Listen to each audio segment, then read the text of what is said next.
Everyone, আজকে আমরা বানাবো কাস্টার্ড কাপ বানাতে যা যা লাগবে: custard powder, butter, condense milk আর লাচ্ছা সেমাই। প্রথমে একটি কড়াইয়ে বাটারটাকে গরম করে নিতে হবে।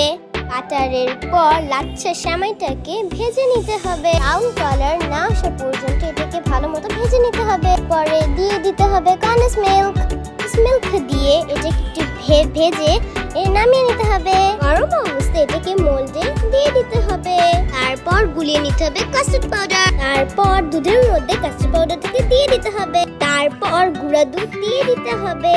তারপর এটাকে ভালো মতো নেড়ে দিয়ে দিতে হবে দুইটি এলাচি দেওয়ার পর এটাকে ভালো মতো নেড়ে চেড়ে নিতে হবে। তারপর সেমাইয়ের উপর এটাকে নামিয়ে ভালো মতো ঠান্ডা করে দিয়ে দিতে হবে। তারপর পছন্দ মতো কিছু বাদাম দিয়ে দিতে হবে। তারপর ফ্রিজে রেখে দিতে হবে।